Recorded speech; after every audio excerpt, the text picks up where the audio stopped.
Hi. So అందరికి చాలా చాలా ధన్యవాదాలండి. 5K subscribers.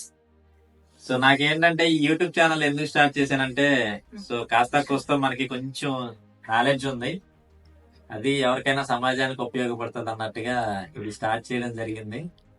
So first content ఏం చేయాలన్నది అర్థం కాలేదు. ఆ పిల్లల కోసం చదువుకునే చెప్దామని ట్రై చేశాను. దానికోసం అంటే నా ఆల్రెడీ జూనియర్ ఇంజనీర్ కదా రైల్వేలో, నాకు అసలు టైం దొరకట్లేదు అనమాట. సో 7:45కి వెళ్ళిపోతే మళ్ళీ ఈవినింగ్ 6:30 అలా అయిపోద్ది. ఇలా కాదులే అని చెప్పి మనకు తెలుసున్న నాలెడ్జ్ ఏదైతే ఉందో రైల్వేస్ మీద కాస్త కోస్త నాలెడ్జ్ వచ్చింది ఈ 4 సంవత్సరాల్లో. సో రైల్వేస్ గురించి అర్థం, ఎందుకంటే ఇది కూడా సేవేనమాట. రోజు మనం చేసేది కూడా రైల్వే అంటేనే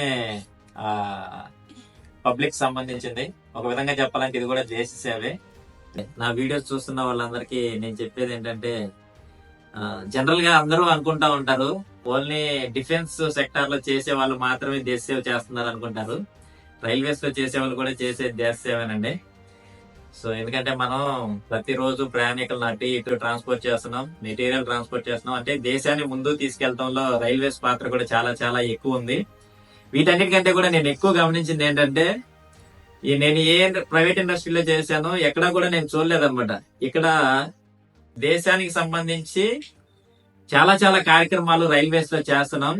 స్వచ్ఛ భారత్ గాని, నెక్స్ట్ వచ్చేసి ఈ డేస్ ఏవైతే ఉన్నాయో, ఇప్పుడు సద్భావన దివాస్ అని, యూనిటీ డే అని, రాజ్యాంగ దినోత్సవం అని, సో ఇలా గొప్ప గొప్ప వ్యక్తులందరినీ స్మరించుకునే అవకాశం నేను ఎక్కడ చూడలేదండి. రైల్వేస్ లో చేస్తున్నారు. ఏంటంటే దేశం పట్ల ప్రేమ అన్నది పెరుగుతా ఉంది. ఒక డే సెలబ్రేట్ చేస్తున్నాం అంటే దాని పుట్టు పూర్వోత్తరాలు తెలుసుకోవడం, దానివల్ల అప్పటి రోజులకి వెళ్తున్నాం, వాళ్ళు ఎంత ఫ్రీడమ్ స్ట్రగుల్ అయ్యారు, సో వీళ్ళంతా దేశానికి సేవ చేశారు, మనం ఏం చేస్తున్నాం అని చెప్పి మనం కూడా ఒకసారి వెనక్కి తిరిగి చూసుకునే అవకాశం కల్పిస్తుంది అనమాట రైల్వేస్. చెప్పేది ఏంటంటే, మీ అందరికీ కూడా అవకాశం ఉంటే రైల్వేస్ లో జాయిన్ అవ్వడానికి ట్రై చేయండి. మన దేశానికి సేవ చేసుకునే అద్భుతమైన అవకాశం రైల్వేస్ ద్వారా కూడా కలుగుతుంది. డిఫెన్స్ సెక్టార్ తో పాటు రైల్వేస్ కూడా మీకు మంచి ఆపర్చునిటీ అన్నమాట. జై హింద్, జై భారత్.